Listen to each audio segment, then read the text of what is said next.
राधे राधे दोस्तों, जय श्री कृष्ण। आप सभी पर माता महालक्ष्मी की कृपा सदैव ही बनी रही। दोस्तों, राधा अष्टमी के दिन से महालक्ष्मी की 16 दिन की व्रत पूजा शुरू की जाती है। इसे गज लक्ष्मी पूजा भी कहा जाता है। आज की वीडियो में हम माता महालक्ष्मी की 16 दिनों की व्रत पूजा विधि है वो जानने वाले हैं। तो सबसे पहले दिन हमें स्थापना करनी होती है, एक चौकी लगानी होती है। देखिए, यह पूजा 16 दिन तक की जाती है। 16 दिन तक व्रत रखा जाता है और यह पूजन किया जाता है। तो चौकी आप ऐसी जगह पर लगाएं जहां पर चौकी को आपको 16 दिन तक हिलाना नहीं पड़े।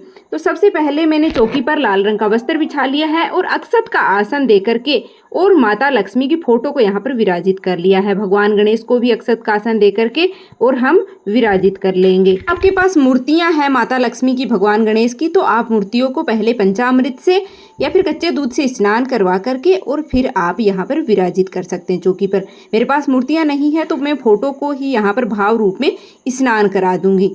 जल के छिटे देकर मैंने भाव रूप में स्नान करा दिया है और अब हम कलश की स्थापना करेंगे। तो कलश की स्थापना के लिए मैंने यहाँ पर चावल की एक ढेरी लगा ली है और इससे हम अष्टदल कमल बना लेंगे। अगर आपको अष्टदल कमल नहीं बनाना आता है तो फिर आप ऐसे ही वो चावल की ढेरी लगा करके उसके ऊपर कलश की स्थापना आप कर सकते हैं। तो तांबे का कलश मैंने यहाँ पर लिया है, शुद्ध जल से भर लिया है और कंठ पर मोली या कलावा बांध लीजिएगा। कलश के अंदर डालने के लिए मैंने सिक्का, सुपारी, हल्दी की गांठ, चावल और पुष्प लिया है।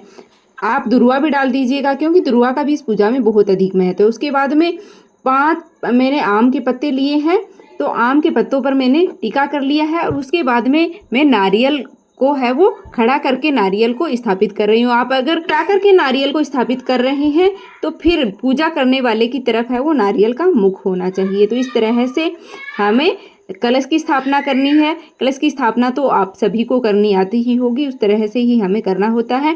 और अगर लिटाकर कर रहे हैं आप तो कटोरी में अक्षत भर करके आप रख लीजिएगा। कटोरी पर चावल रख करके और फिर उसके ऊपर आप लिटा करके नारियल को रख सकते हैं। फिर मैंने यहाँ पर दीप प्रज्वलित किया है, तो आप शुद्ध देसी घी का दीप प्रज्वलित करें और हाथ जोड़ करके और पूजा का संकल्प करें कि हे माता लक्ष्मी, मैं आज से आपकी पूजा कर रही हूँ। इतने दिनों तक मतलब 16 दिन तक आपकी पूजा करूंगी, तो आप मेरी पूजा को स्वीकार करें। भूल चूक हो जाए तो मुझे क्षमा करें। फिर मैं यहाँ पर जनेऊ है वो भगवान गणेश को वस्त्र के रूप में समर्पित कर रही हूँ और साथ में ही हम कलावा भी है वो भगवान गणेश को, माता लक्ष्मी को, सभी को है वो कलावा समर्पित कर देंगे।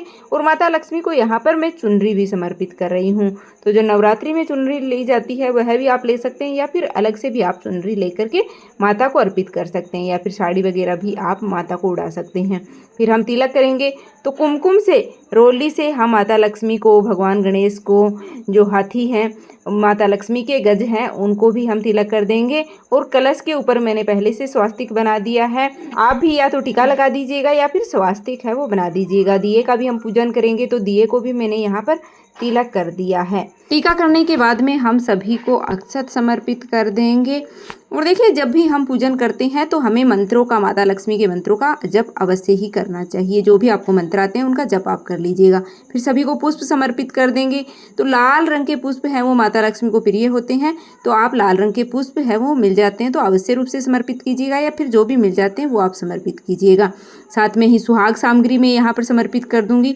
तो देखिए, 16 दिन में आप किसी भी दिन है वो सुहाग सामग्री अर्पित करें या लास्ट के दिन या फर्स्ट दिन भी आप कर सकते हैं। फिर दुर्वा मैं यहाँ पर समर्पित कर रही हूँ।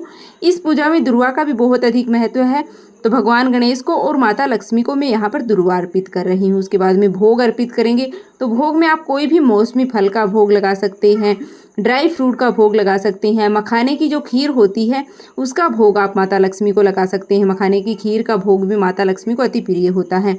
अन्न का भोग नहीं लगाया जाता है और अन्न ग्रहण भी नहीं किया जाता इस व्रत में। साथ में ही दक्षिणा है वो हम समर्पित कर देंगे। दक्षिणा हमारी पूजा में रही कमियों को पूरा करती है, तो दक्षिणा यथासंभव आपको अवश्य रूप से ही समर्पित करनी चाहिए। उसके बाद में देखिए, हम हाथ में अक्षत लेकर के और पुष्प लेकर के और गज लक्ष्मी व्रत की कथा सुनेंगे। कथा का वीडियो मैं अलग से चैनल पर अपलोड कर दूंगी, तो वहां से आप देखकर सुन लीजिएगा। यहाँ पर अगर मैं कथा सुनाऊंगी तो वीडियो बहुत ज़्यादा लंबी हो जाती है, तो कथा हम सुन लेंगे इस तरह से हाथ में अक्षत और पुष्प लेकर के। और कथा सुनने के बाद में जो भी हाथ में अक्षत और पुष्प लिए हैं वह माता लक्ष्मी के चरणों में हम समर्पित कर देंगे। तो इस तरह से हमारी गजलक्ष्मी की पूजा है वो पहले दिन की पूजा है वो पूर्ण होती है। उसके बाद में हम धूप दीप दिखा देंगे। माता लक्ष्मी को सुगंध है वो बहुत ही अधिक प्रिय होती है, तो इस पूजा में आप धूप का अवश्य प्रयोग करें। फिर मैं इत्र है वो माता लक्ष्मी के और भगवान गणेश को सभी को यहाँ पर समर्पित कर रही हूँ, क्योंकि सुगंध है वो माता लक्ष्मी को प्रिय होती है। फिर हम आरती करेंगे तो बहुत ही प्रेम पूर्वक हम माता लक्ष्मी की, भगवान गणेश की, सभी की है वो प्रेम पूर्वक आरती कर लेंगे। अगर आपको आरती आती है तो आरती गा लीजिएगा, नहीं तो आप दिए को इस तरह से 5 या 7 बार क्लॉकवाइज घुमा करके भी आप आरती कर सकते हैं। कपूर से आरती कर सकते हैं। फिर हाथ जोड़ करके पूजा में रही कमियों के लिए क्षमा प्रार्थना करेंगे और हमारी जो भी मनोकामना है उसको पूर्ण करने के लिए भी माता से प्रार्थना करेंगे। जो जल का लोटा है उसको फिर हम सूर्य देवता को अर्घ्य दे देंगे और जो भी भोग प्रसाद यहाँ पर चढ़ाया है वह सभी को हम वितरित कर देंगे। तो इस तरह से सरल तरीके से हम जिस दिन स्थापना करते हैं गजलक्ष्मी की, उस दिन इस सरल तरीके से हमें पूजन करना होता है। दक्षिणा आपको 16 दिन में एक दिन अवश्य समर्पित करनी है। आप किसी भी दिन कर सकते हैं, पहले दिन, लास्ट दिन या बीच में कभी कर सकते हैं। श्रृंगार सामग्री भी आपको एक दिन समर्पित करनी होती है, कब भी आप कर सकते हैं। फिर रोज हमें इसी सरल तरीके से है वो पूजन करना होता है और माता को भोग लगाना होता है, पुष्प समर्पित करने होते हैं, दिया प्रज्वलित करना होता है। इस तरह से सरल तरीके से हमें 16 दिन तक माता लक्ष्मी का पूजन करना होता है। और व्रत अगर आप नहीं रख पाते हैं 16 दिन तक तो आप एक बार तो फर्स्ट दिन जिस दिन स्थापना करते हैं उस दिन, फिर 8 दिन बाद में फिर से आप व्रत कर लीजिएगा एक दिन, और उसके बाद लास्ट में जिस दिन व्रत पूर्ण होते हैं उस दिन आपको व्रत रखना होता है। तो इस तरह से 3 बार हमें व्रत रखना चाहिए। अगर आप पूरे 16 दिन तक व्रत नहीं रख पाते हैं तो 3 दिन तक, मतलब 3 व्रत तो आपको अवश्य ही रखना चाहिए। और अगर आप किसी कारण से व्रत नहीं रख पा रहे हैं तो आपको अंतिम दिन माता लक्ष्मी का पूजन अवश्य रूप से ही करना चाहिए, क्योंकि माता लक्ष्मी सुख, समृद्धि, सौभाग्य, वैभव सब प्रदान करने वाली होती है। और यह जो पूजन है वो दीपावली का जो पूजन होता है उससे भी बड़ा पूजन माना जाता है।